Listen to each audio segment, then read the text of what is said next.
Hey, what's going on, everybody? Welcome to episode 89 of Tone Talk with Mark Uzansky and Dave Friedman. We've got an awesome guest tonight, Chris Shiflett of Foo Fighters. And you've got your own podcast, which is called Walking the Floor Podcast as well, right? Yep. Thanks for joining us, Chris. Yeah, no worries, man. Thank you for having me. I've been wanting to reach out to Dave for a while because and we can get into all the contours of tone here in a moment. But Dave, I bought those amps a few years ago. Those Brown Eyes. More than a few. What's that? More than a few. I know, it's been a minute. I was thinking about it after you guys asked me to come on. I was like, man, I need to go see Dave and have him like teach me some tricks that I don't know. Cause I pretty much like when I got them, I dialed them in to just the tone that I liked. And then I just kind of never touch them. But I feel like there's probably like a lot I could be getting out of them that I'm not messing with. You know what I mean? Sounding really good. So, yeah, right on. But it's all in the hands, man. It's all in the hands. There's a picture I posted once when they were all in for service once, all of them. And you have 6 of them. Yes. And they were all in for service at one time, and I stacked 6 up from the floor and took a picture because it was such an epically good picture, to have them all at once. It's so good. And it's like in Foo Fighters land, we have like multiple sets of gear that are like, if we're in a touring cycle, you might have 3 different rigs. I mean, you know the drill.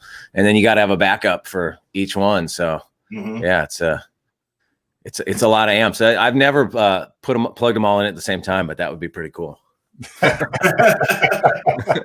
Just plug all 3 setups in. Hey, Eamon, buddy, can you shut that door? My 12-year-old just walked through and he's trying to blow our live stream here with some family noise. You want to come get in on the live stream, buddy? Please, can I show you off for 1 second? This is my youngest son right here. This is Eamon Shiflett. Look at that dude. That's good. Yeah. He's got good rock hair. He's got the hair I wish I could have. How old but is mine grows out like thin straw at this age. No, but seriously, Dave, like I was thinking about it's before he gets older and things start growing in weird spots, Don't we know? Dave, seriously, I remember when I first played through one of your amps, we were rehearsing at Mates, and Sean, Sean Cox, my guitar tech, my long-suffering guitar tech, was like, dude, you got to go play this guy's amps. And you had your shop right there. Is your shop still right there by Nate's? Yeah, it is. Oh, or by Mates? Yeah, right across the street. Yeah. And I went in there and you had it set up like, I think in the Eddie Van Halen thing with like maybe dry in the middle and wet cabinets on each side or something like that. And I've never done that in my own, I've never done that. Like I just kind of have, I have it going, whatever effects going through it, but I don't have that like specific setup. And I just remember it was like, you could do no wrong with that setup. It's foolproof. Yeah, exactly. So what was it that you played through? Was it a BE-100? Yeah. Yeah. And that's what I've got. And those are the ones that you have. Yeah. Early ones. No, pretty early.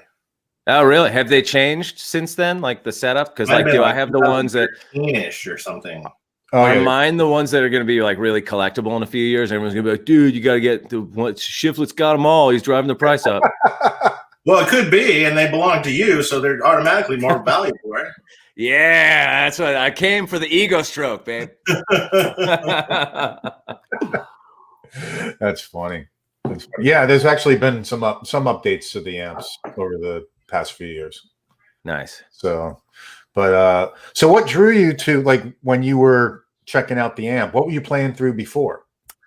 I think up until that, I've been playing through Mesa Boogies for years. I remember, I'm 49, so when I was about to move out of my mom's house, I was like I guess I was 18. I just turned 18, and my mom made me get a job at the probation department where she worked. And so I had that job for the better part of a year and sort of like saved up to move to LA, with money from that job.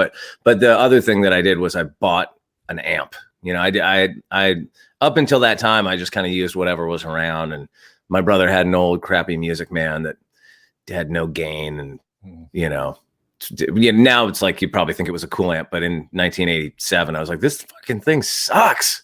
It doesn't sound like rock at all. Right. And I remember, so I went into the music store in Santa Barbara where I grew up, and they had a Mesa Boogie. I think it's a Mark III, brand new in the shop. And I plugged that thing and I was just like, whoa, that's heavy.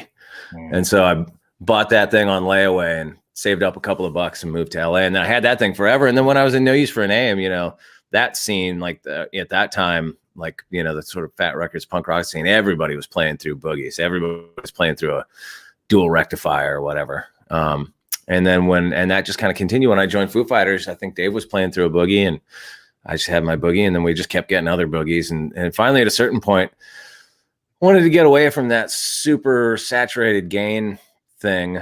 And I'd always loved those Marshalls, you know, but I was kind of afraid of them because they're in you know, it is like Marshalls are kind of unforgiving tone wise. They're great, they're beautiful. It's like the greatest, but it's not that big spongy cushion, you know, that you get with those super high gain amps. And then I don't know, I was just like it was when I walked in your shop, it was just the right moment for that kind of gain sound to me. It just like, boom, this is what I need. Well, and 6 of them later. Right. I remember Sean keep going, yeah, we need 2 more. Oh, wait, now we're going to do a third backline. We need 2 more. Yeah, I know. But the third backline, we're only going to get 2 12 cabinets. Yeah. You know, it's funny. I love, we do a lot of like, you know, small gigs and weird, you know, TV gigs, stuff like that, you know, where we can't bring the full setup in there. I love the way that thing sounds through the 212. It's almost, I kind of prefer it, to be honest, but I couldn't get away with it on stage just because we're so fucking loud, you know? That's beautiful. I love the fact that you're loud. Yeah, we are. I mean, you know, so much very loud. So much anymore. It's like everyone, you know, it's like quiet stages and this and that, and really, and I'm just like, you know, how is that rock and roll? You know what I mean? I feel the same way. I mean, it's I like to I want to feel my amp hitting me in the ass, you know, when I'm playing. Yeah. So I like the volume. Have you felt compelled to go to that, you know, no amp, or you know, or modeling or any of that stuff, or just you really love it?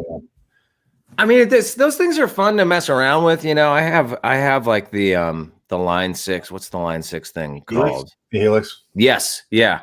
And you know, for sitting around my house, like or for even just like recording a demo or something, I think those things are great. You know, they're super fun.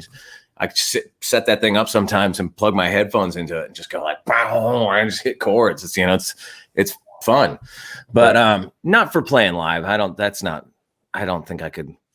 I know a lot of people do it, and it's like, you know, I get it that if you're a young band and you're on a van tour and you're trying to cram a bunch of shit into the back of the van, it's like, you know, it makes sense, I think, in some cases, but it's far from my preference. No. Right. Yeah. I mean, I think, you know, ultimately, I was talking to right before COVID shut everything down in the world. I'm friends with the guys from the band Sponge, and I don't know if you know them very well. But I went to see their last couple shows literally right before they shut everything down. Yeah. And they were around town, and I'm watching them. I'm like going, the singer's telling me, he goes, yeah, I love it. I love hearing guitars on stage. I want them loud. You know, it's not right without it, you know? Yeah. And if you watch that band, they use feedback and things from the amp that if it wasn't there, all the excitement of the band would be gone. Yeah. You know, I mean, literally leaning into the amp to get the feedback, you know, and it starts a song while the feedback's going and stuff. And it's just like, to me, that's sort of rock and roll to me, the slightly out of controlness to it all. Oh, 100%. You know? Yeah. And you know, with a quiet stage or without it, I'm like going, there's no feedback, there's no nothing. There's zero. There's no danger, there's no interaction. Right. There's just no vibe. Yeah. Totally. I agreed. We have a super chat from Jimmy Page. Jimmy, what's up? Wow. Yeah, I'm honored. So Jimmy Page wants to know about my tone, huh? Yeah. Great. That's what you get on this show, man. Yeah. Sit down, Jimmy Page. Let me tell you how a Friedman works. That's actually Vernon from Massachusetts here, actually. Okay. Damn. Cool name. Thanks for all the great music, Chris. I know you're a big Ace Frehley fan like myself. Do you have any Ace Frehley stories for us? Well, I got to interview Ace Frehley for my podcast. I guess it was a couple of years ago now. So that was pretty fun. It was hard for me to just relax and try to have a conversation with him because I'm such a crazy super fan. And also, like, I could tell, nothing against Ace, he was nice, but I could tell it'd been like a long week of doing promo. And I think the last place on earth he wanted to be was in my studio being interviewed by me.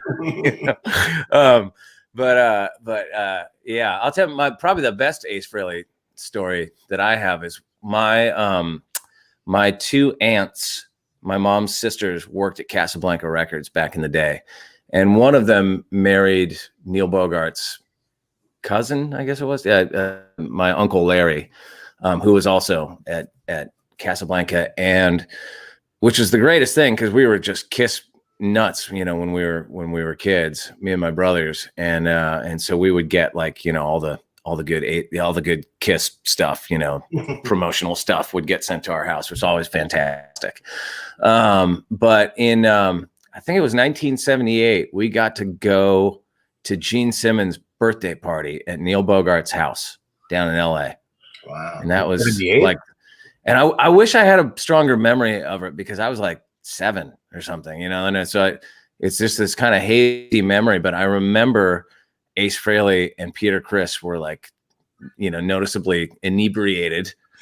And I think my brother Scott played pinball with Paul Stanley or something, something like that. But it was, pretty wild. The bummer was that nobody ever believed me at school, Go, I went to Gene Simmons' birthday party. They're like, fuck yeah, you did. Get out of here. No pictures. Yeah, bullshit. You couldn't take pictures, right, man. That was like nobody knew what they looked like back then. Right. Yeah, right. That's true too. I remember this girl that lived a block over from us, like around that time, showed me this picture of 4 dudes and was like, that's Kiss. That's what they look like. And even as a little kid, I was like, that ain't fucking Kiss. What are you talking about? That's just like 4 dudes with long hair. That ain't Kiss. 4 dudes, I know. I was blown away when they finally did take off the makeup. I was like, oh, yeah, that's what they look like. Yeah. I was the most loyal Kiss fan of any Kiss fan ever up to a point when my my musical taste at a certain point kind of deviated from that. But like I was like there from like Unmasked to fucking Music from the Elder, like fighting for that one. You know what I mean? Like all through, up into like whatever, Lick It Up and Animalize and all that shit. I was like dedicated. I was not going to let that one go. When you're a kid and you're like, I know this album kind of sucks, but I just can't admit it to myself.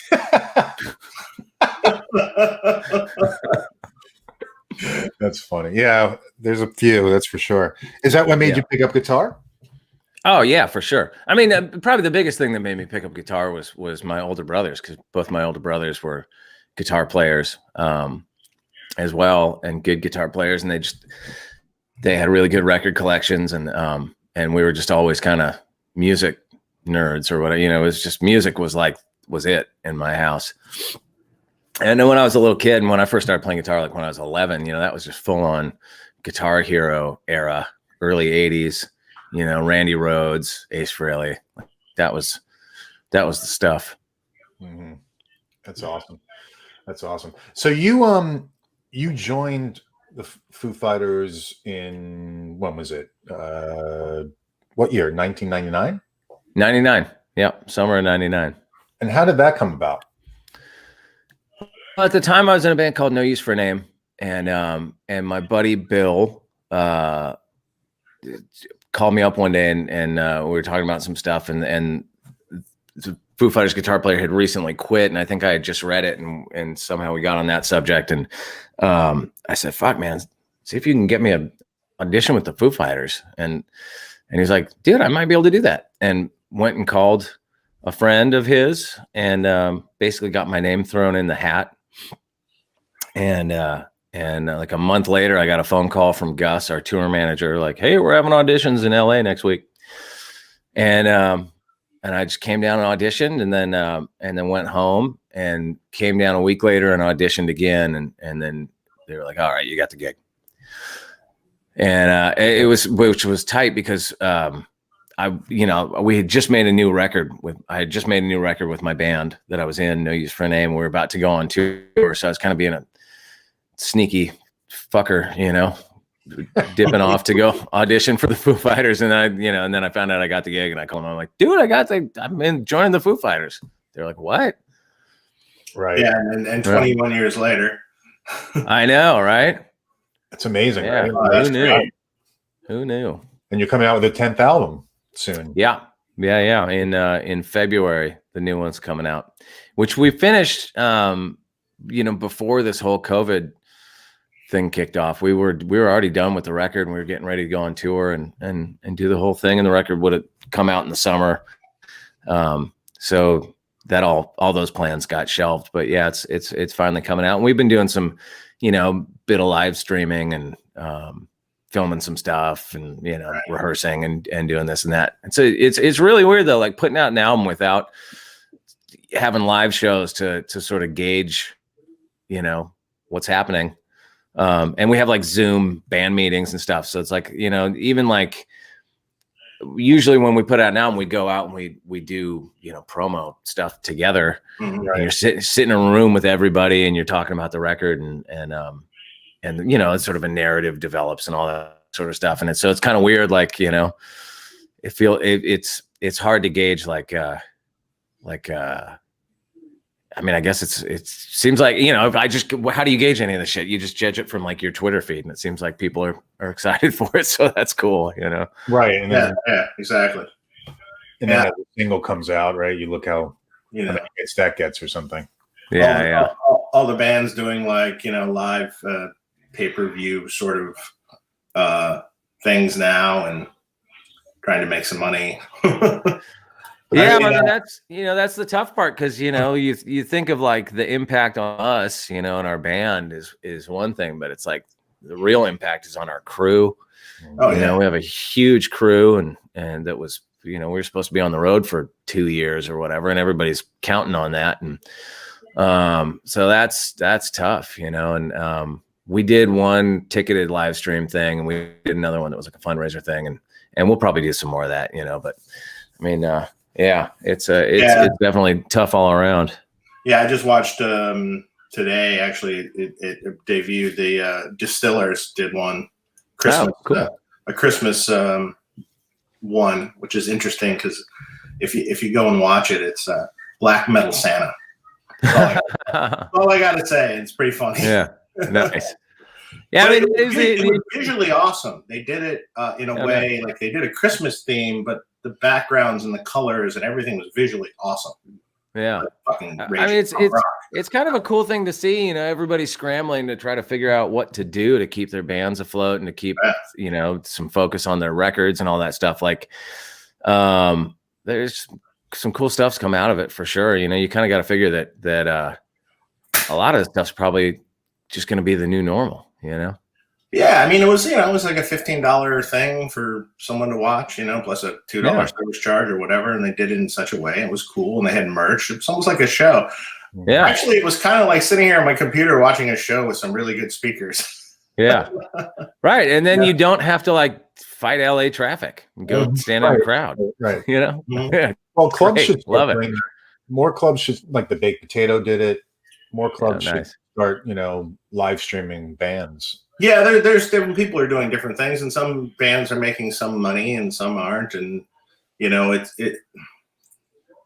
to do what you got to do, So, well, I'll tell you, after not playing a live show for what feels like a very long time, even just doing like that, the the live stream from the Roxy where there wasn't a crowd, but there was a camera crew and our crew, and you just kind of play to your crew, you know? Mm-hmm. Yeah.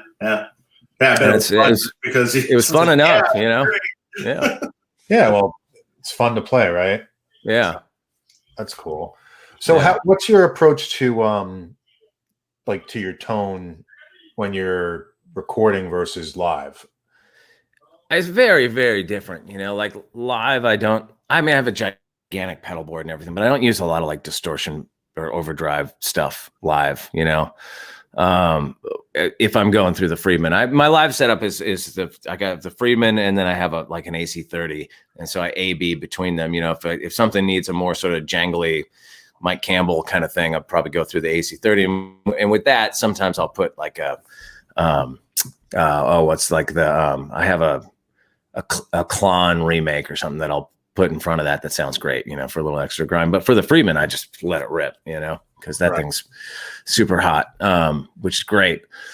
And for live, I prefer amp gain, you know, over pedals. Always just for live sound thin to me, and to my ear, it just always sounds like it takes your tone and just goes like, it makes it sound all small and kind of shitty. But for the studio is just like, you know, anything goes. Yeah, wide open, you know, and a lot of that is like, you know, I never even really exactly try to recreate live, because you might have a rolling space echo through an old park, you know, with some crazy fuzz face or some shit, you know what I mean? I love that side of recording. You know, what I was, you know, it is when you're younger, like the first albums I ever made were like, you're kind of rushing through it and you have like half a day to do all your guitar tracks and stuff. So there wasn't a lot of like sonic experimentation and like, let's rethink that and try it this way and that. So being in Foo Fighters and having a more relaxed pace at making records, it's like the greatest. It's so fun. Right. I love being in the studio, you know, and it's fun, you know, especially like we did our last couple records with Greg Kirsten producing, who's a total wizard in the studio. And between him and like, you know, Daryl that was engineering them, and, you know, our crew, and everybody's bringing in all their guitars and pedals and amps and stuff. So there's a lot. That's cool. And do you experiment a lot with different speakers and, you know, and stuff like that when you're recording?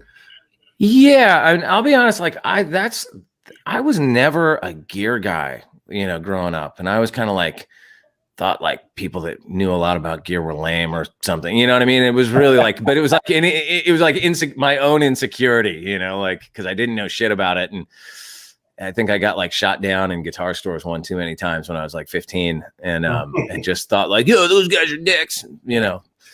But because of that, like I really struggle. It's just not in me, sort of connecting different speakers and tubes and all that with the tone that I'm thinking of in my head. You know what I mean? Mm-hmm. So we certainly have all kinds of different speakers and stuff in different cabinets and stuff in the studio and try different combinations of things, but it's not my strong suit, you know, at all. Yeah, no, I get it. And what's like that? What people hire me for. Right. Exactly. I don't want to put Dave out of his job, man. Come on. You know, I've done this many times in the studio for bands and things, and here's what I'm thinking. I'm kind of thinking, you know, I'm looking to get this, you know, Tom Petty sort of tone, and this is kind of thing with it. I'm like, oh yeah, you need this, and this. Boom, done. Yeah. There it is. You know, it's just like the knowledge of what was used and what that sound is and stuff, and what kind of speakers it was. And then there's the reality of sometimes when you do that, like I got the Randy Rhoads model and the Randy Rhoads model amp, and I still don't fucking play like him. What the fuck? I don't sound anything like him. My hands don't sound like Eddie Van Halen. I know. Yes. You know, it's funny. It's funny. You know, you bring up Eddie Van Halen, like in, you know, obviously with him passing away recently, I read that Van Halen Rising book finally, and was just, and, you know, I think probably everybody went through like a Eddie Van Halen mourning period of listening to all the Van Halen records and stuff. And so I was kind of doing that thing.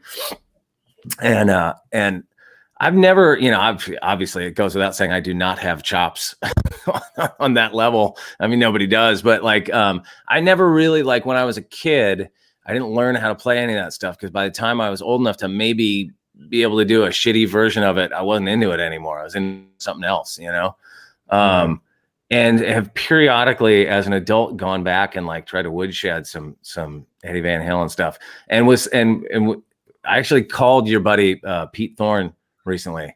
I was like, dude, will you give me some lessons, man? I just like, I want to like, you obviously have that shit on lock. You like, teach me, please. we haven't done it yet, but I am going to sit down with that dude at some point and have him show me, give me some. Oh, Pete's a good dude, man. So yeah, he's and a ripper. Hang out. He can tell you, that's for sure. Yeah. He can tell you some of the. Yeah, we recently did that video of how to get the Van Halen 1 tone.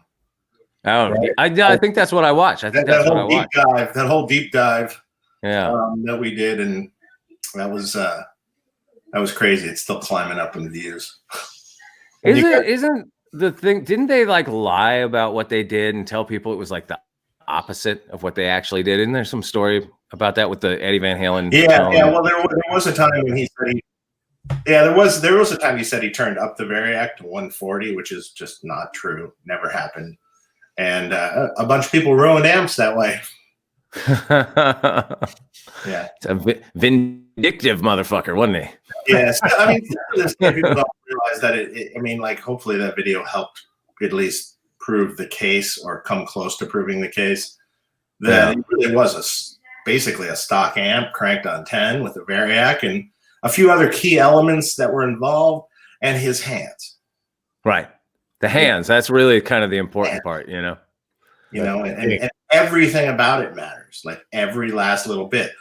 The thickness of the pick that was used, the gauge of string that was used, the guitar body wood, the guitar neck wood, the pickup that was used. It's all down the chain. It all made that tone. And if you're missing one element of it, you're not getting it. Yeah. I was blown away reading that book that I had never heard the story that amp got lost on tour. Yeah. And then I guess eventually recovered. Yeah. Yeah. On the way back from their first tour in Japan, if I recall. Yeah. Nuts. They never took it on the road again. Oh, really? Uh-uh. Would he go back and use that amp like for every record, or was that eventually? That's the amp that was used on every record, supposedly. Wow. That was out of his mouth to me. Well, at least every record through OU812. And so what did he think about the Brown Eye? I mean, did he know that was, because that's like a nod to that amp, isn't it? Isn't that it was sort of a nod. I mean, he knew about it. He was doing his own things with Fender. The time I came out with that amp was sort of a dark time for him. Right. In his own personal life, and his well, it's all documented, his abuse and everything. Sure. Substances. And so it was a weird, I mean, he tried one early on, but then he just like turned everything on 10 on it. Like it was a Marshall. And I go, that doesn't work that way. Right. And then later I was supposed to loan him another one, and that didn't happen at the time for some reason. But he was already deep into his own company with the Fender EVH amps by that point. And it's it's interesting when I was playing with Taylor's cover band, we did some Van Halen songs, and it was a big loud rock cover band, and I got one of those EVH whatever it is, 5150. Yeah. And played it a lot with Taylor, in that thing. And those amps are nothing like the Brown Eye. I mean, it's like it's exactly the thing that I was talking about before of the super duper high saturated, like because I use my volume knob a lot for tone. I'm going, I would rather do that. Yeah, I'm old. That's right. But, I do that thing where I roll it down to 8 or 7 or whatever, depending on the guitar, to roll off. And it didn't work on that amp. Like that amp, there is no, even like you roll the gain 100% off, it was like too distorted for my liking. Yeah. You know what I mean? It was insane. You'd probably be better off using your normal amp with that, doing that stuff. Yeah, I agree. Totally. Well, eventually I did, Yeah. I agree. We got a super chat from Paul Crane. All right. Chris, what are your most fulfilling songs to play live? Well, I think the most fulfilling songs are always the ones that people go the craziest for, and that's often like the very beginning and the very end.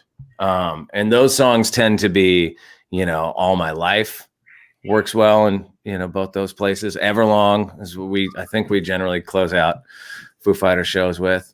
I mean, I hate to be like too kind of obvious, but it's, it's like the songs that people know the best are the ones that they react the most to. It's Best Monkey of You, Ranch, Monkey Ranch. It's all those songs. The Pretender, it's like kind of whatever gets people revved up the most are the funnest ones to play, because that's what a live show is. It's like you and the crowd. Right. So I got one for you. So you got to play, I think it was Wembley Stadium with Jimmy Page. Well, I didn't play with Jimmy Page. Oh, you didn't play? I didn't play with him. It was Dave played drums and Taylor sang, and then Jimmy Page played guitar and John Paul Jones played bass. Oh, right. I did sit right on the side of the stage and watch it. I mean, I wasn't gonna fucking miss that shit. You know what I mean? It was like raining. I was out there with a jacket over my head, like, fuck, no way. And what was that like? Fucking wild, man. I mean, that's like that was. I remember when Jimmy Page has come to a few Foo Fighter gigs over the years here and there, but I remember that one in particular, like when he showed up backstage. It was like the whole backstage just kind of flocked around him. And a lot of times when you meet people like that, like those super legendary people, it's like that. It'll be at a gig and it's everybody's hero, so everybody's like jawing to get there, and you sort of don't really wind up having like much of a conversation with whoever it is. But I'll tell you, we played this what was it, the Kennedy Center Honors a few years back, where we got to honor Zeppelin. And after the show, they have this huge dinner, where everybody, for that played and all the, just like, it's just giant, and everybody sits down and has dinner. And it's a real trip because they normally at those things, you're like the Foo Fighters all at one table and Zeppelin's at this table and everybody's, in their little camps, but I guess purposely mix it all up. So you have nothing, it's just like random seat assignments. So we were, I was there with my wife and we're kind of hanging out, and it's like the everybody's standing around talking and stuff. And finally everybody starts sitting down. It's getting more and more seated. And we go to find our table and we walk up and we find our table, and it's just everybody's seated except us. So there's 2 seats. And at our table was like Lenny Kravitz and his guitar player. And a bunch of people, management people or whatever, and fucking Jimmy Page. And right next to Jimmy Page were the 2 open seats. And I was like, I probably like pushed my wife out of the way to make sure she didn't get it. The one that was right next to her. Yeah. and so I got to sit down next to Jimmy Page. And that was like for a whole dinner. So I was like sitting there going like, fuck. And I look across the table at Craig, the plays with Lenny Kravitz, and he just mouths, he just goes, I know. And so then I kind of racked my brain like, fuck, I can't like sit there and go, what was it like to record Zeppelin 3? Or, I didn't want to go down that road with them. Right. So I just watched that documentary thing that was him and The Edge and Jack White. So I just started talking to him about old rockabilly, and it was the fucking coolest, man. It was like I just had like a rad conversation with him about like Johnny Burnett and the Rock and Roll Trio and shit like that.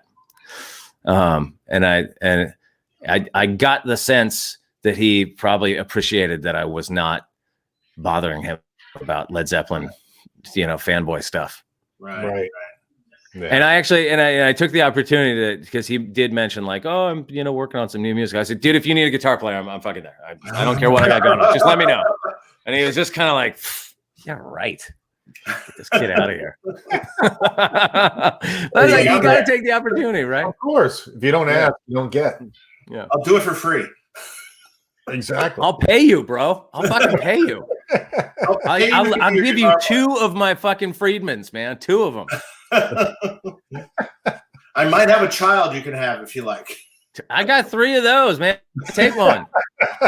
I'll pick the worst one, but you gotta understand. This one interrupted my live stream. Take him, Jimmy. Oh, that's great. Only parents will understand this. Yes. Trying to give away the children. That's the joke. What's his face?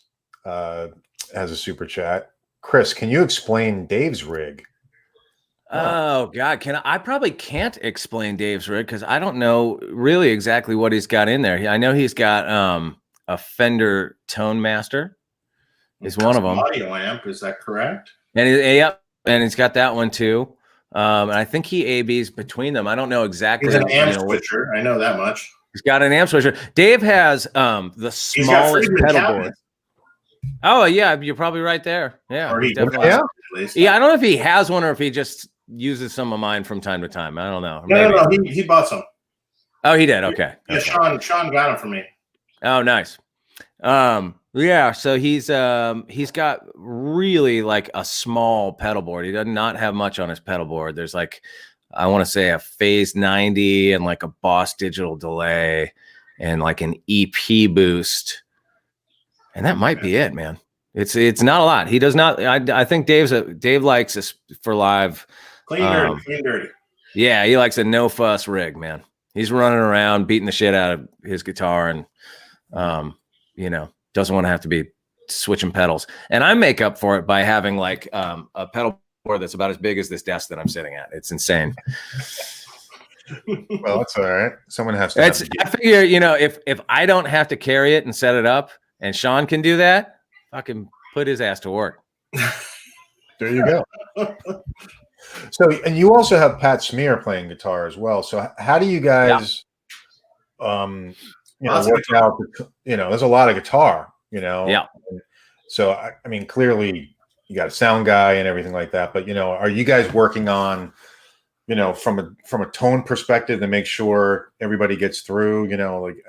It's got to be difficult. Well, I mean, certainly when you're recording, you're sort of trying to figure out where your part fits into the song, sonically and all that sort of stuff. But when Pat first came back, we talked about that a lot and like, who's going to play what part and all that stuff. And I don't know if we talked about tone much, but we all have pretty different tones, Pat's tends to be he likes his amp really blown out.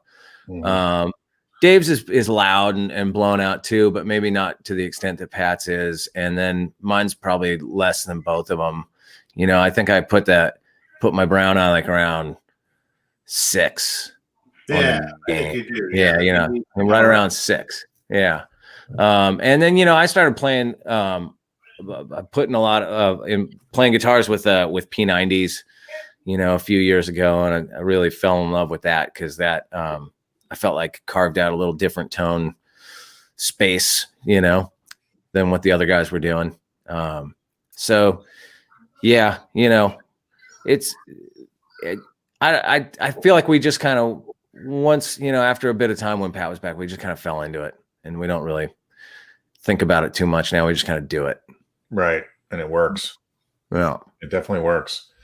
We've got a super chat from Chris Hermstead. Thank you. All right. What was the transition from NUFAN to Foo Fighters like? It was wild, man, because when I left No Use for a Name, I'd been in that band for about 4.5 years and I made a couple records and done some touring. But Foo Fighters was like a way different level. It was the first time.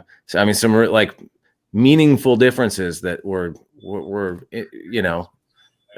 shock to the system were like, I didn't have to load gear.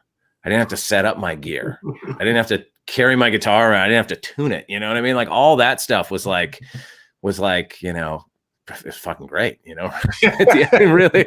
But then also weird stuff like, I'd never had a hotel room by myself before. And so like just that was like weird and kind of, it was like almost kind of lonely because you're used to being in a room with like 2 or 3 other dudes all the time. Right.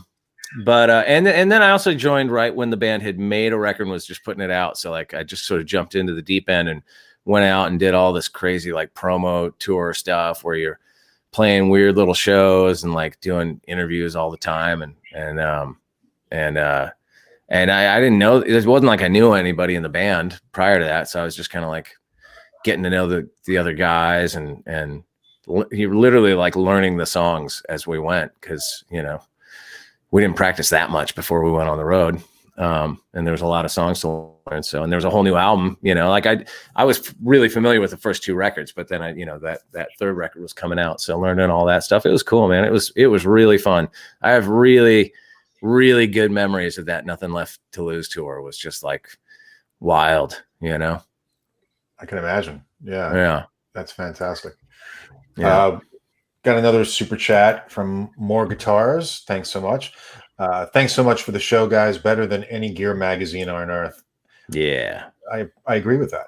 I don't look forward to the show every episode. Thanks. Dave, any hints you can reveal for new upcoming gear? Well, we just released a pedal finally, the small box OD pedal. New gear, no hints, but there are a couple new amps in the works.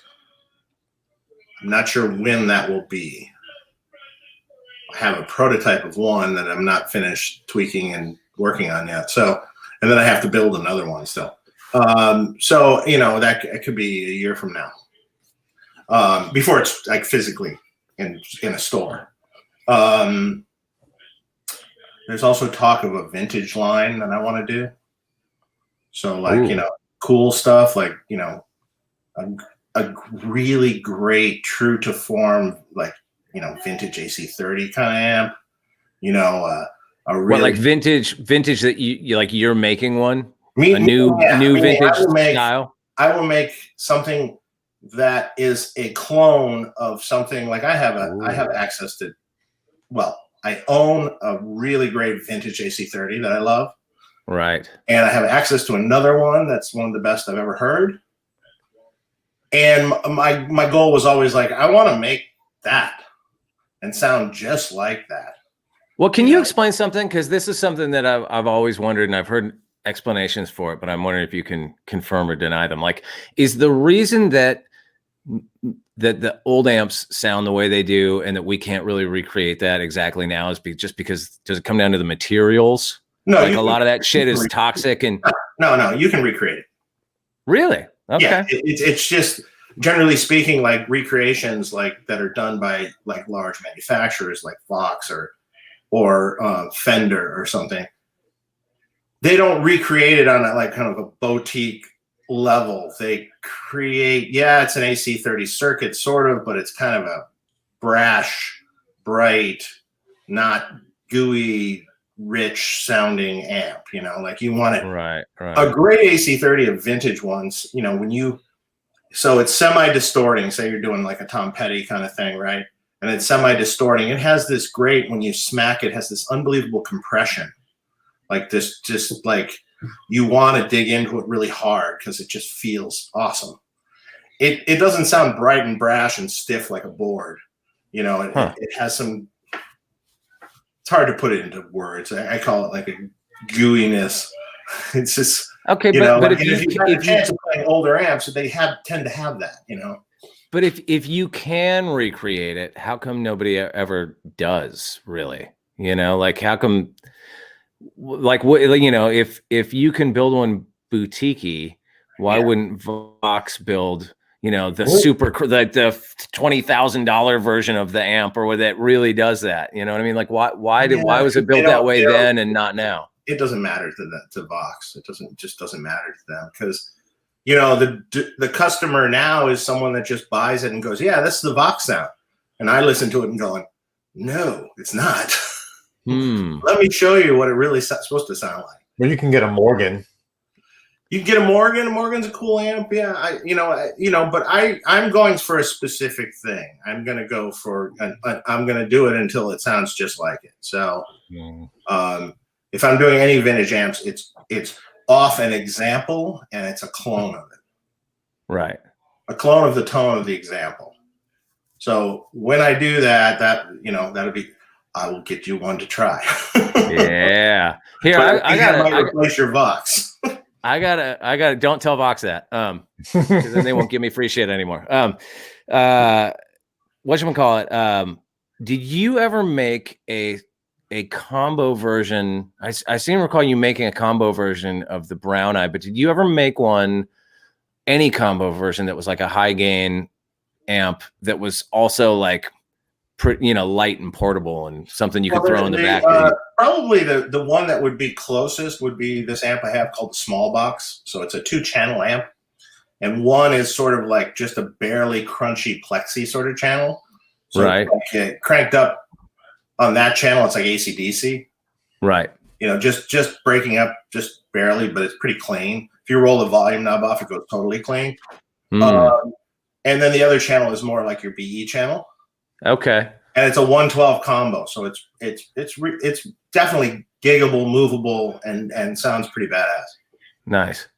How many watts is that? It's 50 watts. Oh, no shit! Wow. Yeah. That should be good.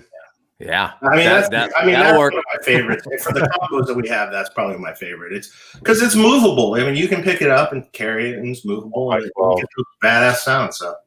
Yeah. I mean, I do so many like small gigs, with my solo stuff or whatever like that. Yeah, that would be great. And that's always a drag when you're like, well, no road crew for this one. Yeah, you load this shit in and out. One arm, you can pick it up, and yeah. I mean, it's still relatively heavy, but it's not too bad. Yeah. I have a dream that I don't know if I will ever actually realize, and that is to I mean, obviously, given the option, I prefer to go tour with a band when I do my solo stuff. But a lot of times, you get a lot of gigs like it's just not like economically feasible, to bring anybody because it's so astronomically expensive to tour nowadays. And I wind up doing a lot of shows like on Foo Fighter off nights. If we have like 2 nights off, I might go book a little club show or something like that. So I have this dream of playing sort of like a solo set to maybe some kind of like I hate to say it, but playing along to like track, not like full blown crazy track, but maybe just something that's a little rhythmic and has a pad on it that I could play against. Cause that's the thing for solo shows that I miss the most is being able to like play guitar solos and play against the chord progression and everything. Right. And so that's been something I've been thinking about. Like maybe it'd be cool to figure that out and have like the smallest amp humanly possible to take with me, Right. Well, we have some smaller things too, but you ever think about doing looping, like a looper that would, you can create your own parts and then.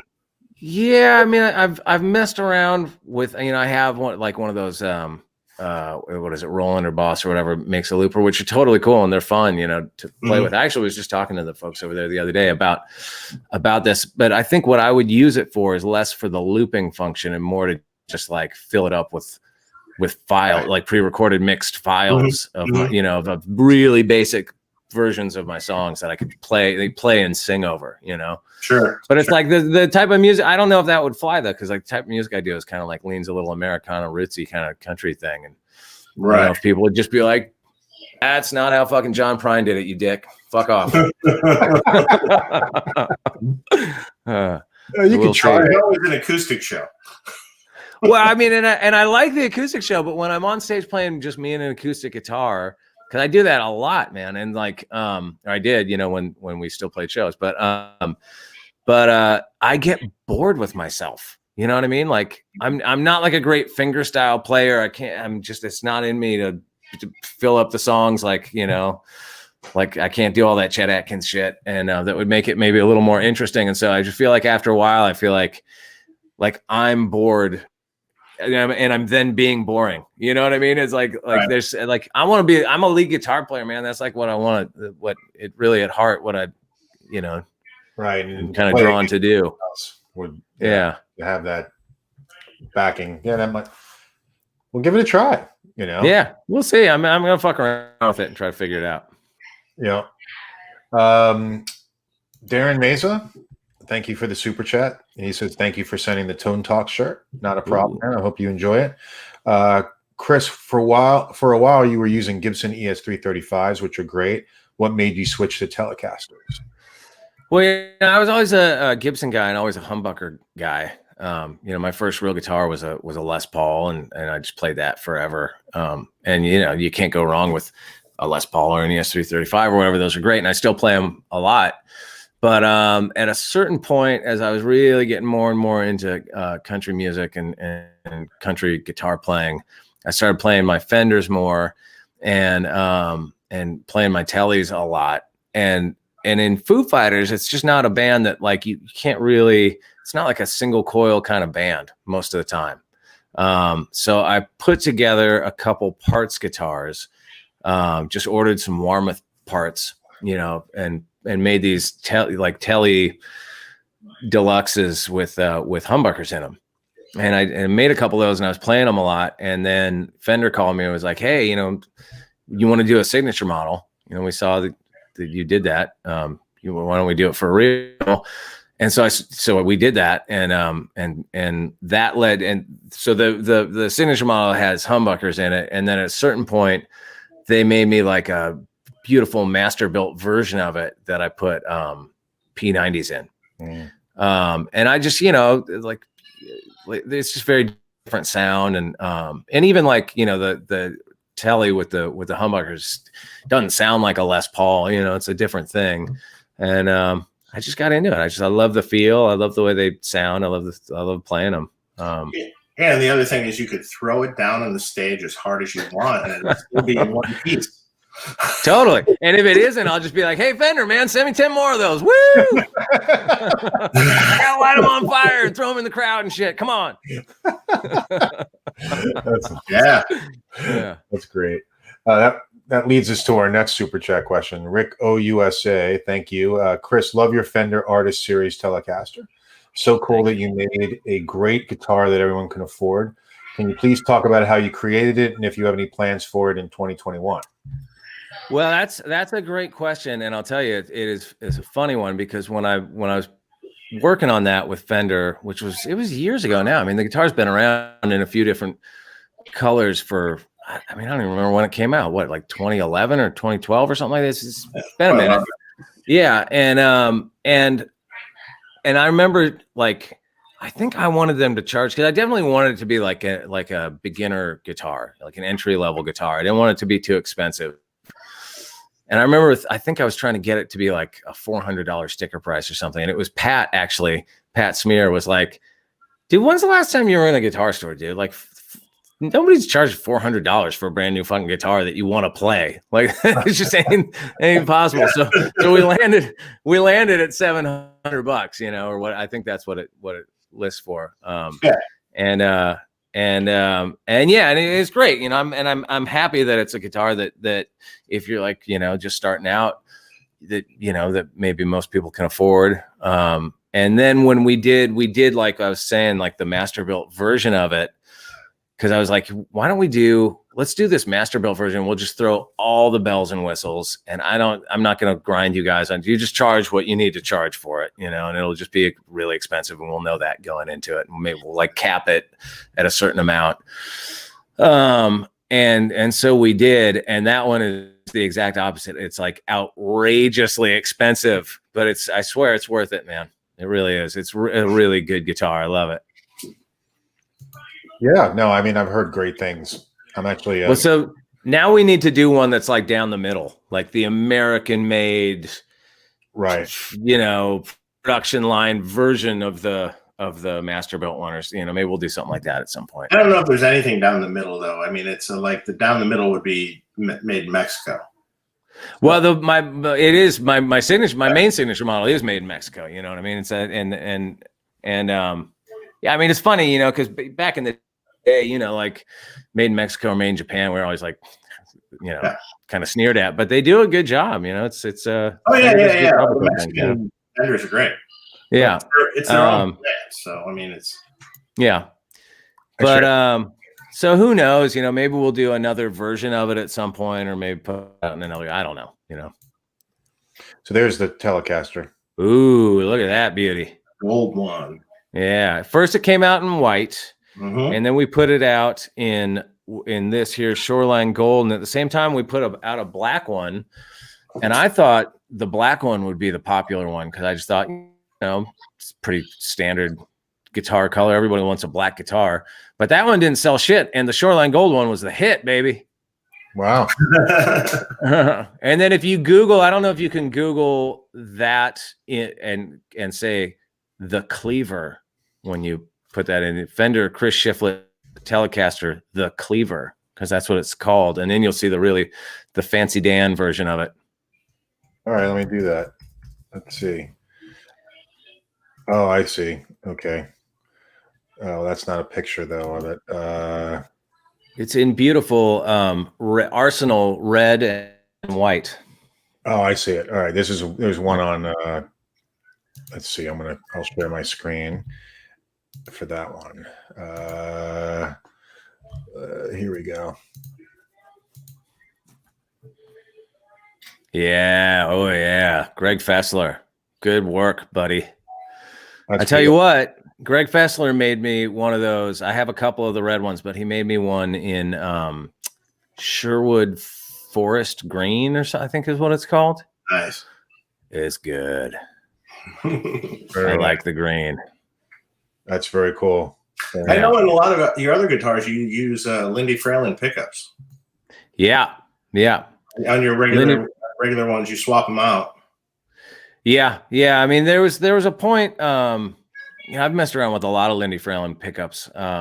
Like he makes a great PAF that I put in a couple guitars, and I bought a bunch of those Tom Holmes PAFs at one point. Right. I bought as many of them as I could get my hands on. Put those in a few. Yeah, they'll put those in a few different things.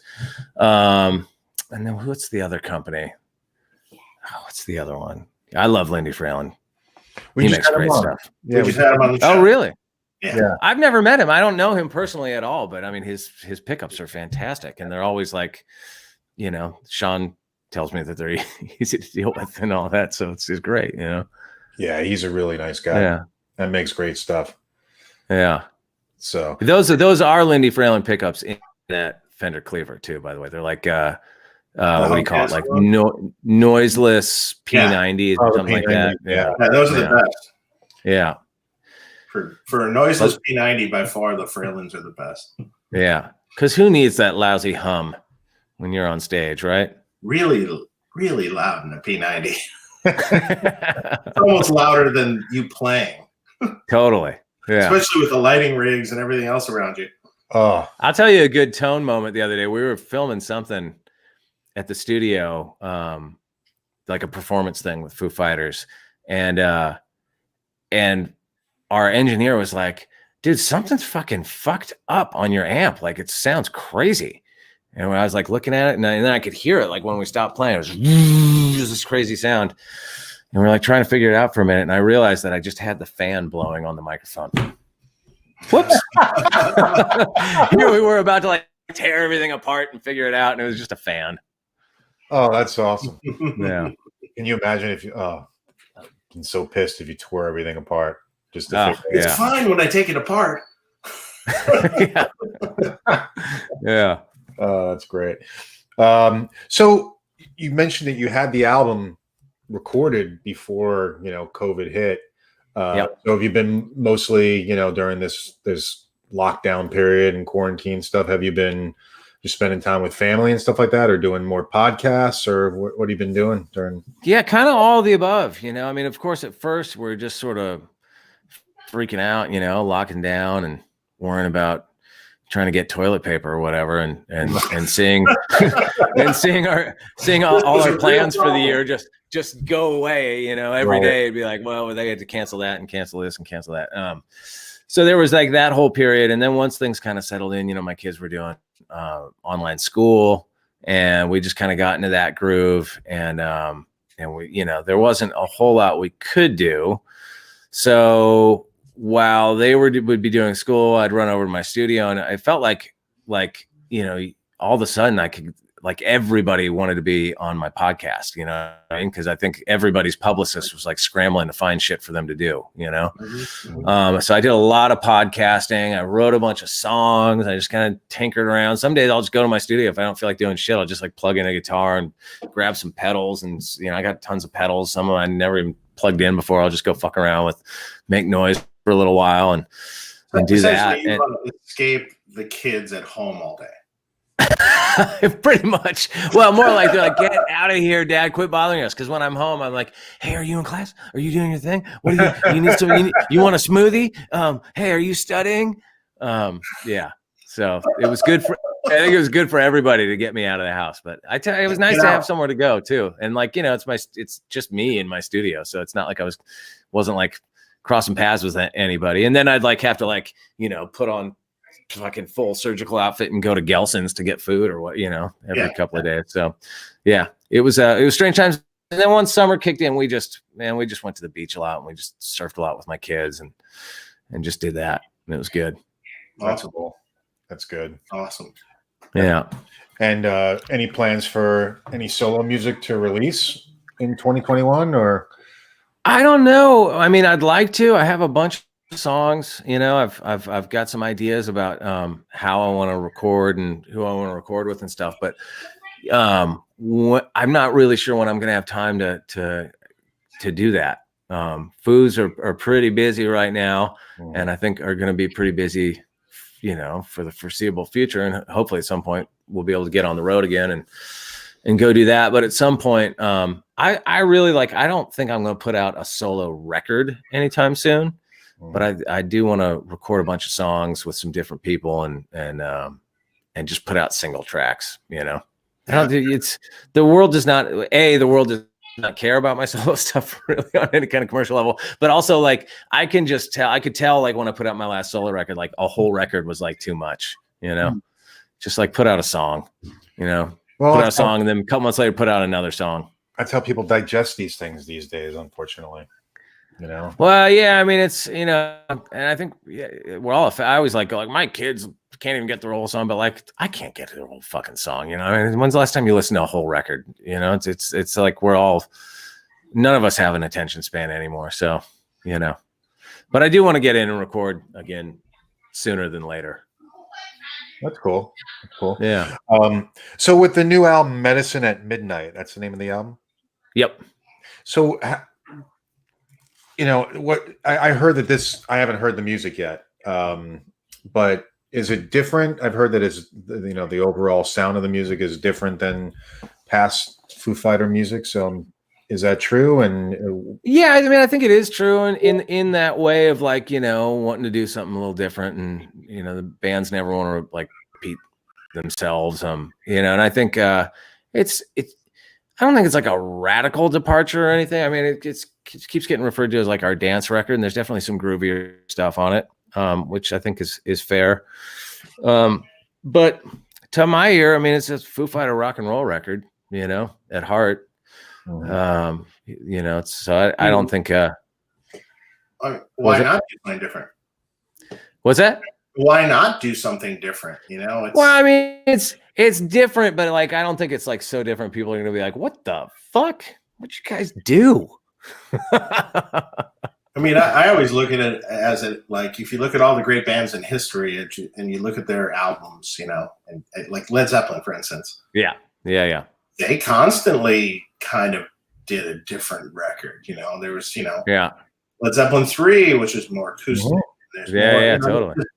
You know, it was still the glue was still there. It was still them, but you know, people experiment. Sure, Occasionally, they fell in their face when they experimented. Sure, but, I love that period in rock music in the late 70s, early 80s when every established rock band was trying to write a disco song. You know, like I really like. I'm not even kidding. I love that thing. You know.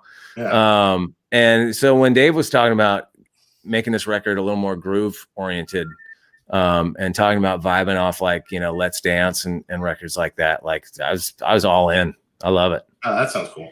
That's cool. Yeah. Why not? Yeah. I love all the Foo Fighter albums. So, you know, and music that's been softer or more acoustic oriented versus, you know, harder stuff, all the way to Dave screaming his brains out and like white limo, you know. Yeah. And this record has all that. I mean, there's some songs that are a couple super mellow ones, and there's some screamy shit, and there's some, you know, rockin' bangers, and there's some groovy dance numbers. So I don't know. It's kind of got all the Foo Fighter sounds. Cool. Awesome. I can't wait to hear it. Not only we have Jimmy Page, but we've got Eric Johnson.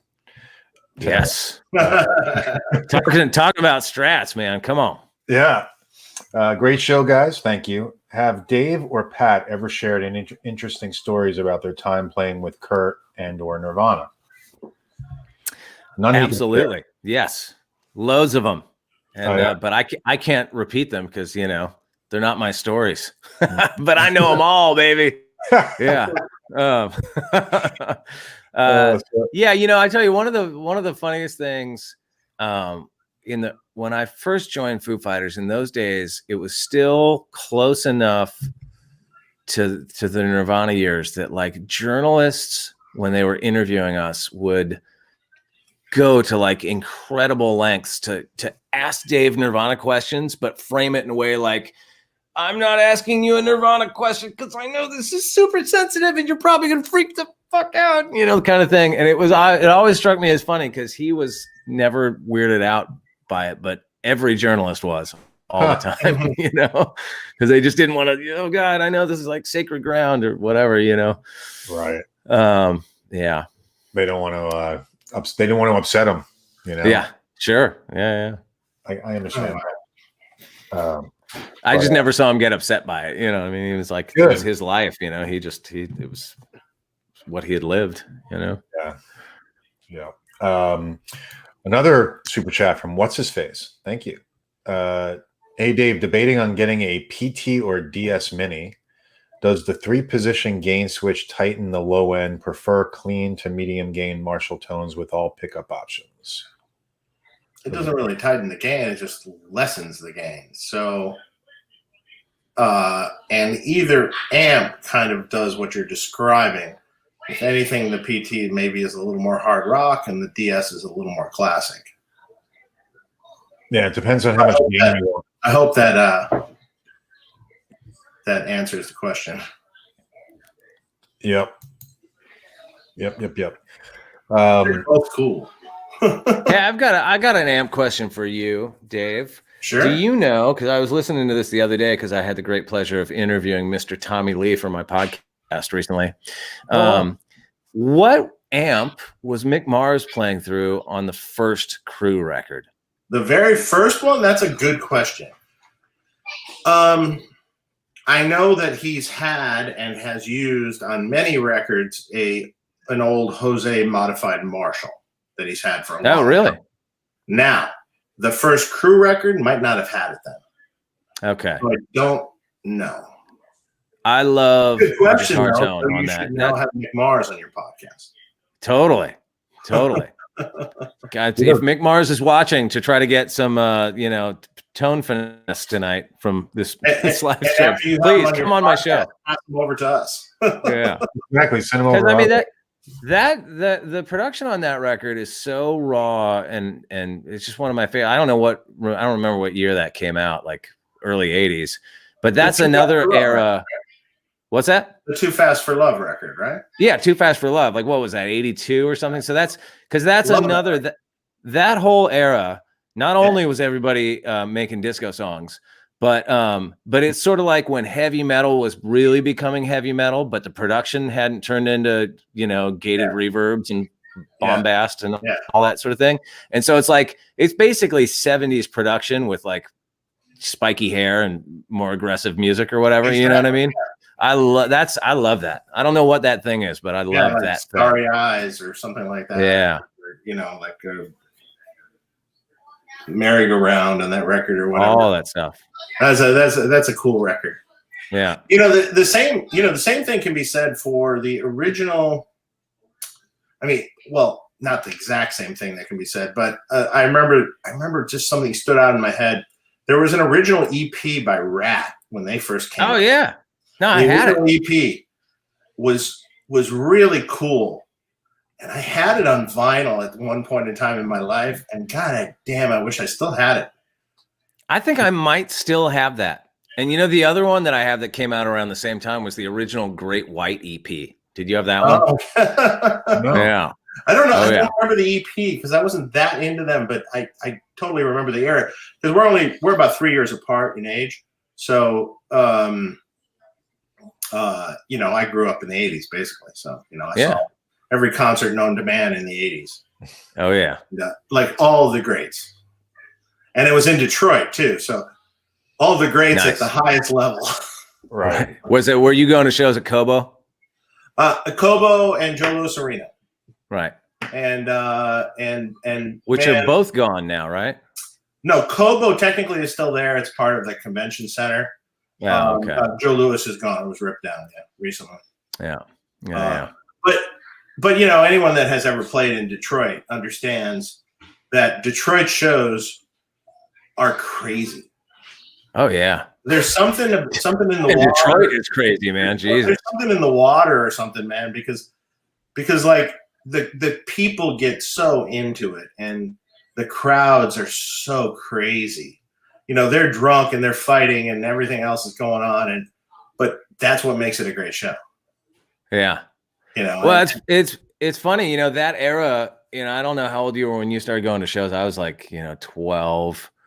So it was like 83, I first started going to shows and I thought that there was going to be every show I went to, I thought was going to be a riot and people were going to get trampled to death. Right. And, you know what I mean? I remember my first show was Dio at the Arlington Theater with Black and Blue opening. And I was totally I was like in my seat, like waiting for the shit. Like when's this shit kicking off? Like I'm probably going to get killed tonight or at least seriously maimed. Right. Exactly. And exactly. And so my very first show was 1981. It was the Who. And it was that's why we all thought that because that Who gig in Cincinnati where people it was a little after that. Yeah, exactly. Right. Who got killed. Yeah. It was at the Pontiac Silverdome. Yes. And it was, God, there was close to 80,000 people. Wow. Flash opened up and Eddie Money. Oh wow. Both my older brothers saw that tour at the LA Coliseum with the Clash opening up. I was a little before I started going to church. The Clash, Eddie Money, and then the Who. That's a fucking strong. No, I think it was Eddie Money, the Clash, and the Who. Oh wow. Yeah, because that was at the height of Rock the Casbah success. Remember on the show, Mark, we had Steve Ferris on the show, and he played with Eddie Money at that time. That's right. You remember that show? And I said I was there, and he was like, "No way." That's funny. Yeah, that's right. He played guitar. That's a solid lineup. I was young. And it was like I said, we're about 3 years off in age. So, but all those, everything from that point on through 1987 that came through Detroit, and that's everything that was rock or hard rock or heavy metal. Yeah, I saw it. Everything. Yeah, I forgot shows that I saw. Oh, for sure. Yeah, I grew up in Santa Barbara, so Santa Barbara got a lot of touring bands at that time, but it was all the slightly smaller level stuff. Mm-hmm. So the big stuff, you had to drive to LA and go to the Forum or Long Beach Arena or one of those places, or the Coliseum or something like that. So, but any heavy metal show that came through Santa Barbara, we definitely went to. Yeah, I bet. Yeah, it was a fun time. Yeah. Fun time. Absolutely. So what year did you move to LA in? Yeah, 88. Oh, okay. Or 87, actually. 87, 88. Right. I'm trying to remember exactly. So when you moved here, it was the full-on glory days of Sunset Strip and just the end, starting to be the end of the glory days of the Sunset Strip. Right. Yeah. Well, I moved here in 90, so it was shit was over, and I didn't realize it. I was like, I'm ready for it. I'm ready. No, Nirvana killed it.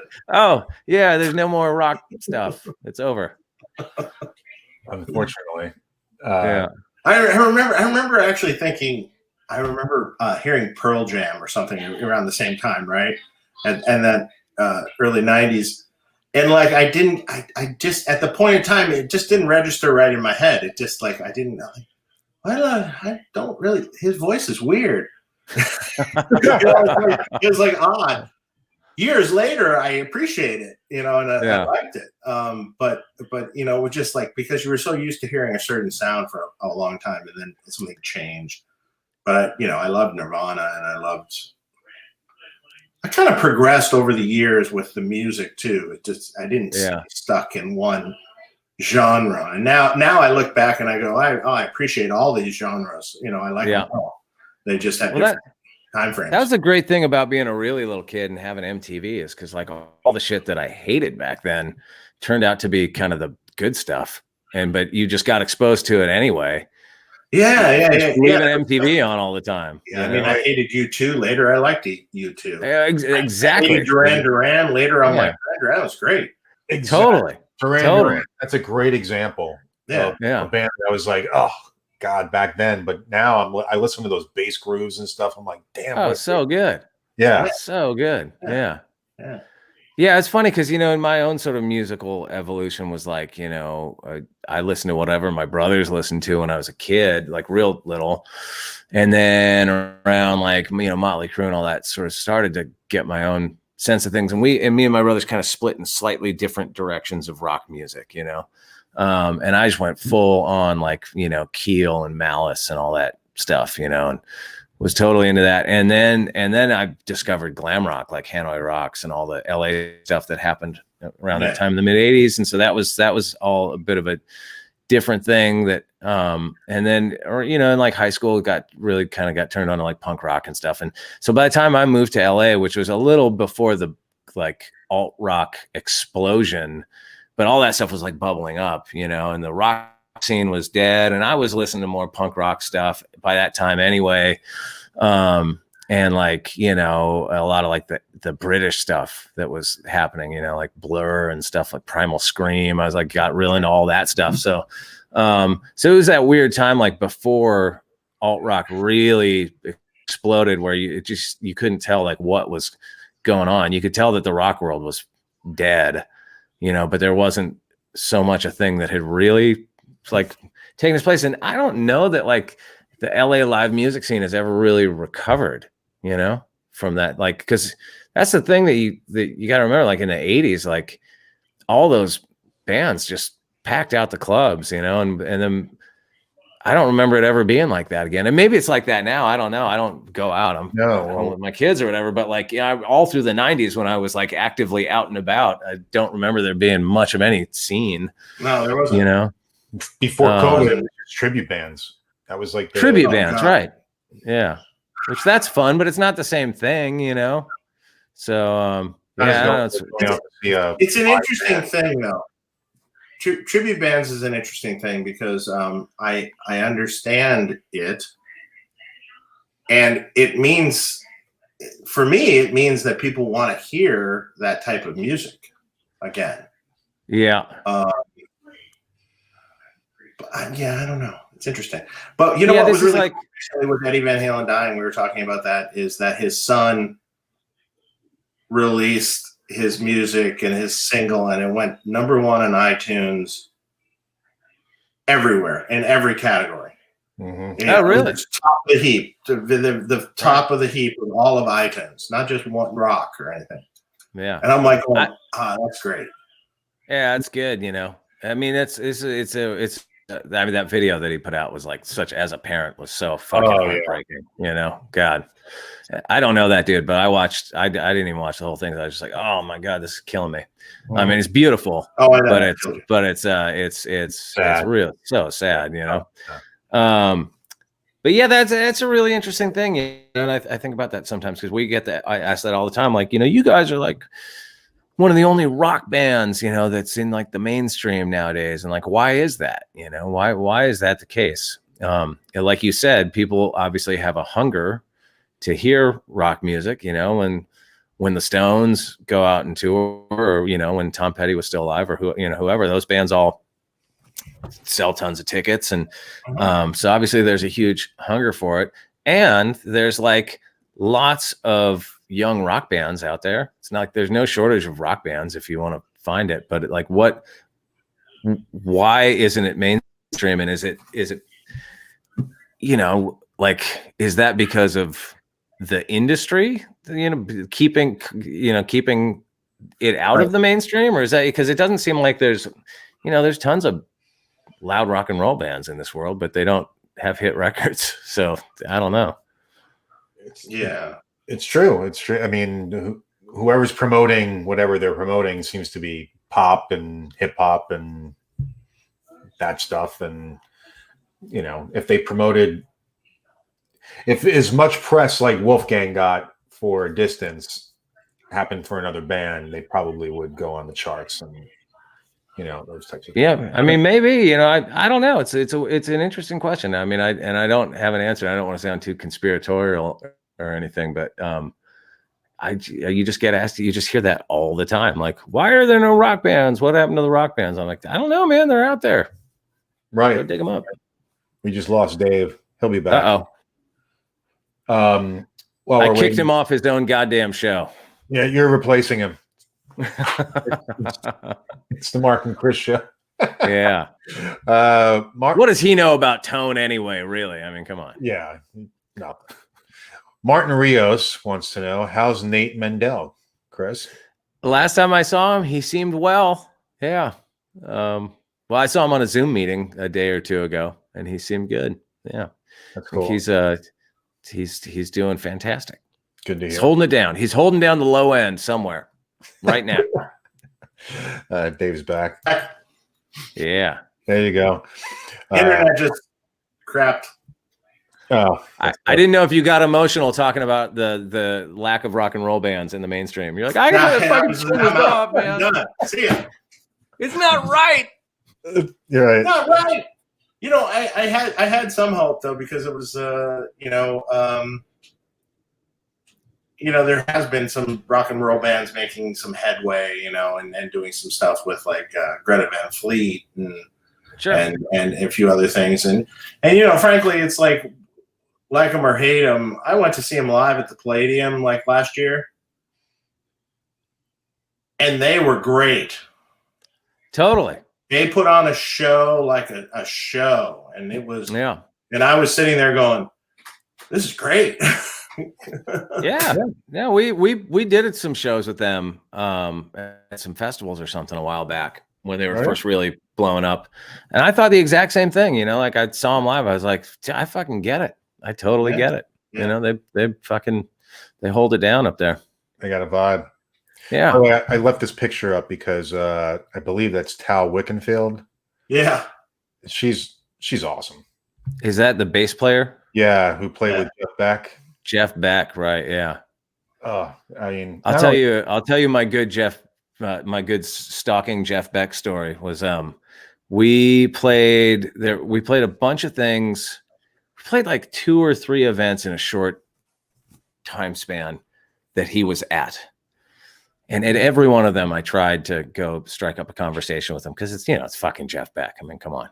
Right. And actually it was that Kennedy Center Honors thing, I think, was the last one. And we got on, like, he was at it. I think it was that thing. Anyway, it was something like that. And we get on some shuttle bus at the end of the night, and Jeff Beck was on there. And I think maybe like the seat was open next to him. And I thought about going and sitting next to him. And my wife leans over and just goes, "Honey, he doesn't want to be your friend." I was like, all right, forget it then.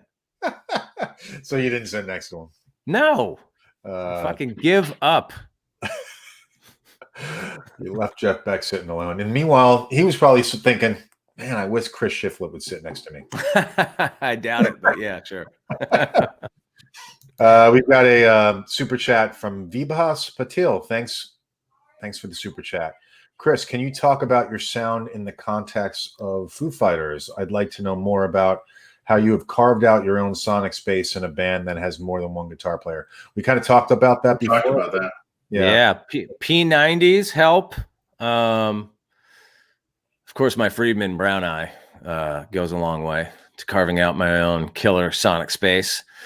But between those two things, amp choices, pickup choices, try to do something a little bit different than what everybody else is doing at any given time. Right. And Pat is usually playing a humbucker guitar as well. Yeah, Pat has Pat has a lot of vintage guitars, and he's a very knowledgeable vintage guitar guy. And for years, was playing a lot. He loves Hagstroms or whatever. So I think he gets pretty closely associated with Hagstrom. But in the last couple of years, he's gone way down the. He's just like all Gibson all the time. Oh wow. Yeah, that's cool. Is he playing like a Les Paul style guitar or? Oh, check this. This is the craziest thing. So my first real guitar that I ever got, I bought from this kid at school when I was in 10th grade, and it was an 82 Les Paul Black Beauty. Do you remember those things? You ever see one of those? Because it was called a Black Beauty, but it didn't really have much of anything to do with like the real Black Beauty. It wasn't triple pickup.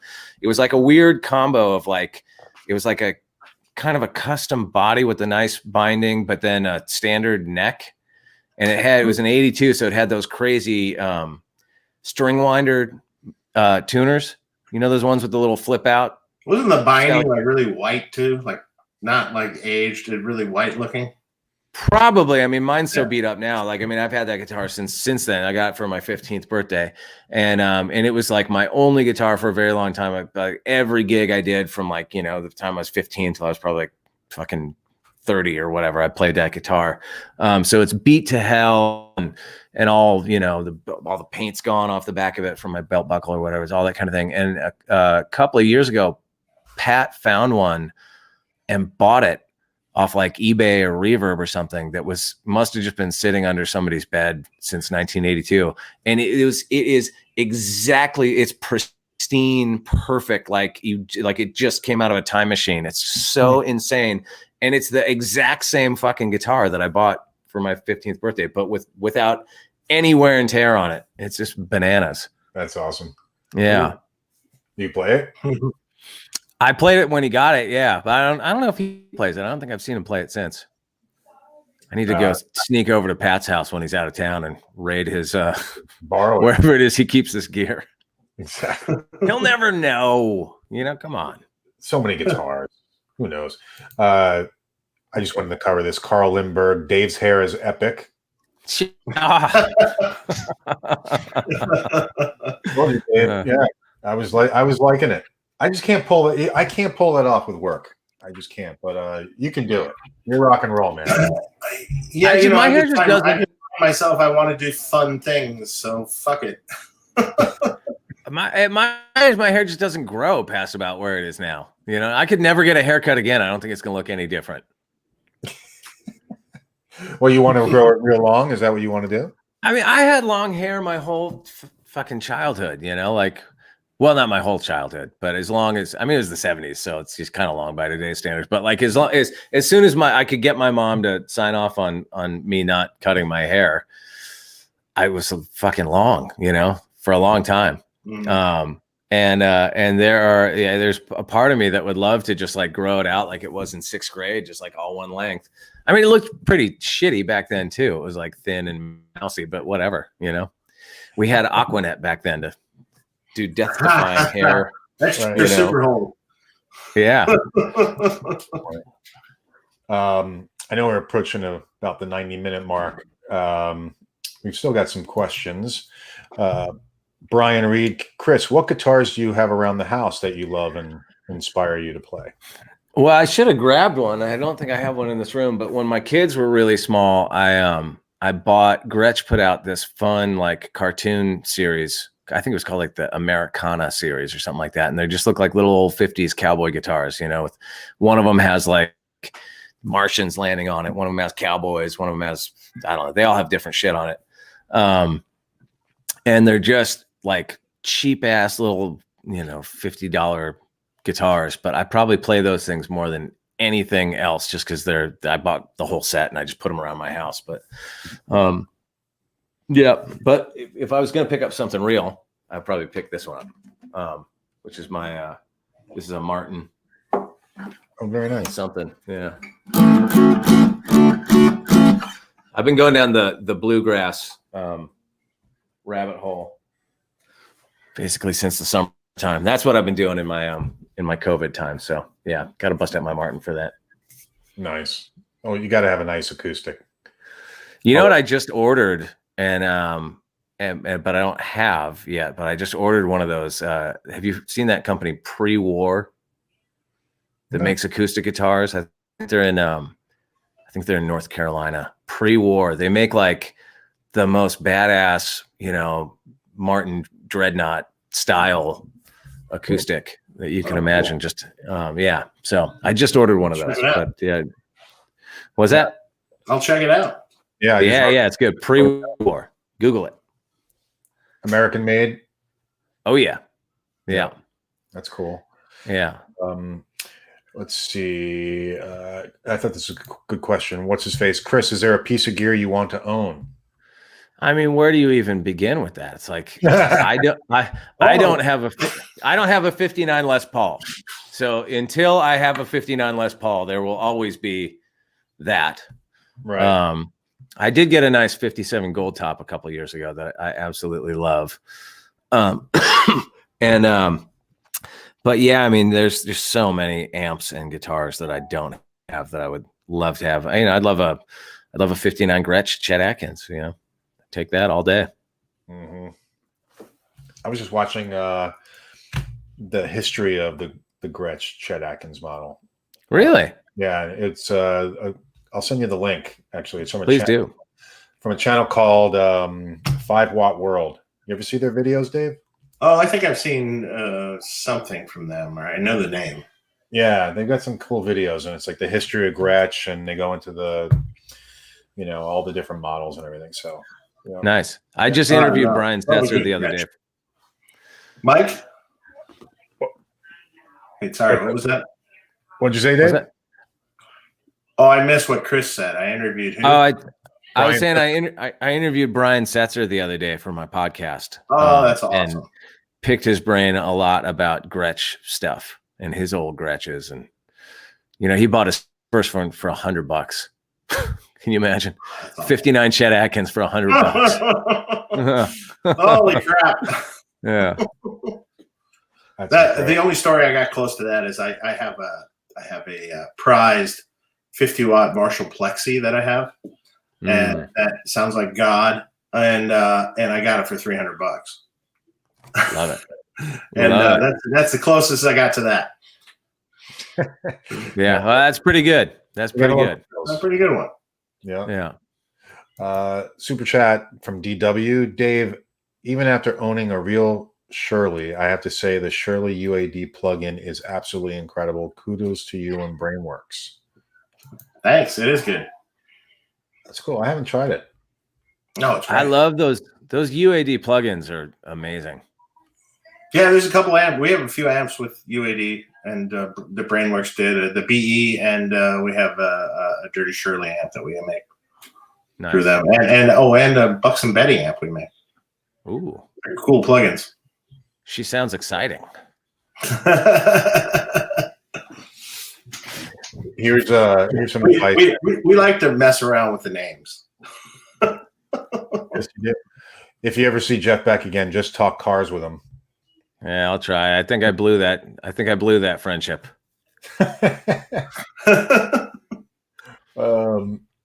Just looking to see if there's any other questions from folks. I don't see any others. So the album's coming out when, Chris? February? The album comes out around the beginning of February. I forget the exact date, but yeah. Singles out now. And I think there's going to be a couple more singles maybe before it comes out. Yeah. Oh, okay. Yeah. Awesome. And then I saw you guys were doing a live stream at some point soon, or a concert. something. Oh God, what was that? I was just looking at that. I just got literally like right before we started this. Yeah, it was an announcement. I forget what it was. Yeah. I'm drawing a blank. Was it iHeartRadio? Maybe? Oh, that's what it is. Yeah. And we just did that Amazon thing that came out the other day too. So that's floating around out there. Awesome. Yeah. Well, I want to thank you for coming on the show. Oh, we got one last question. One last super chat. And it's not for Chris. Come on. What's up with that? Steve Rayburn. Dave, what is a good volume pedal that works well in an effects loop? You want a low impedance volume pedal, and that would be my favorite would be a Boss FV500L. I think it has the best taper, the best feel, the best size, the just everything. Okay. Here's a quick question for Chris. Did he just ask which volume pedal to put through your effects loop? Yeah. Now, why would you put the volume pedal through your effects loop? Well, it depends on what you want to do with the volume pedal. So if you'd like to kind of control sort of the volume of the sound you have, meaning not affect the how dirty or clean it is, then you'd put it in the effects loop, and then you kind of swell in the whole tone into, let's say if you have anything else in your effects loop like delay or something, you kind of swell in the whole tone to that, or it can actually act as more of a master volume. Now, if you want to use a volume pedal like a guitar volume, then you'd want it in front. But still, you'd want a low impedance volume pedal if there's any sort of buffered source in front of it. And in an effects loop, it's buffered, so you'd use a low impedance volume pedal.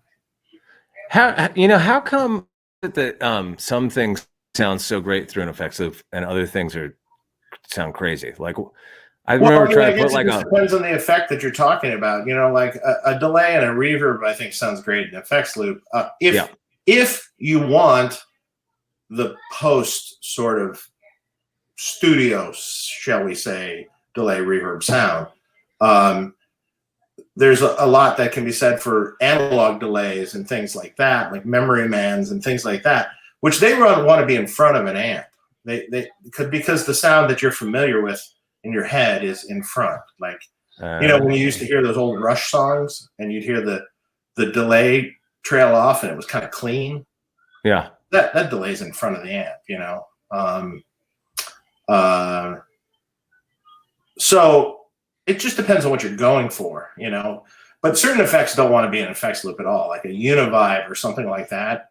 No way. Or like a flanger. Sounds I remember putting a flanger through an effects loop, and it was like it just sounded horrible. But like, it can be. Again, it also sort of depends on what sort of flanger. Like a phase 90 or something wants to be in front. You don't want to put that in the effects loop. Right. In fact, I find the phase 90 wants to be before any drive at all. Oh, really? If you have a drive pedal, I think a phase 90 always sounds better in front of it. Oh, interesting. Almost first in the chain or earlier in the chain, Right. Just like an octave pedal wants to be earlier in the chain, generally, because if you put anything in front of it, it won't track right. With delay, because I never used an effects loop until I got the Brown Eye. That was really the first amp that I started using the effects loop on, and I always struggled with delay. I couldn't get the almost couldn't get the level low enough. It always felt like it was overpowering my amps, when it was in front of it. And then when I started running them through the effects loop, it was like I felt like I could put as much in there, and it was like it just hits it so different. Why? Correct. Well, you think about it, you have a big gainy amp, right? And you're amplifying whatever's in front of it. So naturally, it's trying to amplify that delay, that repeat. So you got to turn it really, really low because it's so much gain and so much compression that's happening. It's just, pulling it all up front. Not so much if you use it into a clean amp, right? You use that delay into a clean amp, sounds fine. It sounds cool. Yeah. And certain things like certain like Echoplex type pedals, like an MXR Echoplex pedal, for instance, Yeah. Really works well in front of the amp. But it kind of stays out of the way. And if you do it like the Van Halen style thing with one repeat and kind of short, it sounds great up in front. Right. So it depends on what you're going for, the tone you're going for. It's all sort of a discussion of what kind of sound you want to get, you know? Yeah. That's cool. That's where I come in handy. Yeah. Exactly. Heck, I don't like I want to sound exactly like Randy Rhoads on fucking Blizzard of Oz, dude. Come on. Let's get that tone. Oh, that's a whole big long list of stuff.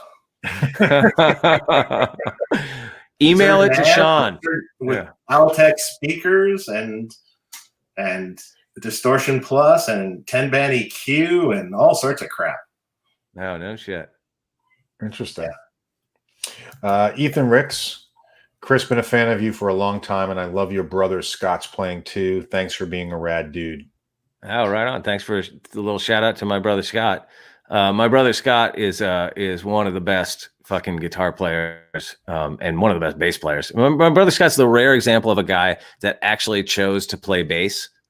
Like that was his first instrument, you know, that he picked that on purpose. Instead, he wasn't like the guy that couldn't play guitar and got like schlepped off to bass. He was like, he plays bass like a bass player, which is, you know, to anybody that knows, that's a very specific thing, but he's also a ripping guitar player. That's cool. And does he have a band you should check out? Oh, he plays bass for Face to Face is the band that he's been in for years. And he goes and tours with the Gimme Gimmes and stuff, playing guitar. Yeah, he's a monster. He's a beast. Awesome. Yeah. I want to make sure I mention that everybody please press subscribe and click the bell for the channel. We appreciate that. And also go to Sweetwater. There'll be a link below when you watch the video for Sweetwater. We're an affiliate with them, so you get a little commission if you purchase something from them. It helps our show. It helps pay for costs. Yeah, exactly. Yeah, man. The podcast. We don't get rich on it, but hey, it helps. Every little bit helps. So I know it covers my fee. What's that? Said it covers my fee. Exactly. Well, we got to pay you. I got to tell you, the craft services was fucking weak. You know, you guys need to pick this up next time. I promise. Yeah, I promise. I was going to say we didn't get to cover scallop frets and arpeggio suite. yeah. So we'll cover that next time, maybe in a part 2. But totally, I love when I post stuff like that because you always forget it's the internet and it's the land where sarcasm doesn't exist. Right? People are like, scallop frets. What? Really? You play scallop frets? What? I understood it, but yeah, I'm sure. Yeah, I made that mistake once. Yeah. A long time ago. Yeah. Well, Chris, I want to thank you, man. Really, so cool of you for coming on the show. Yeah, super fun, man. Loved it. Yeah, it's been fun. Awesome. And Dave, when at some point here, I'm going to come see you and talk amp stuff or whatever. You know? Yeah, man, and yeah, the combo or whatever you're thinking about, or you know, or we can chat on the phone or whatever you want to do. Cool, awesome, man. Yeah. Thanks, guys. Around. You too. Hang on 1 second while I say goodbye. Okay. And everybody have a great weekend, and we'll see you next time after the new year. So happy holidays. The first show of the new year, let me pull that up for you, is we're working on Neil Giraldo from Pat Benatar. So hopefully he'll be coming on either January 7th or the 14th. Working on that. And then we've got Richard Fortis from January 29th. And then Dan from That Pedal Show is on February 13th. So already working for 2021. All right, everybody take care. All right.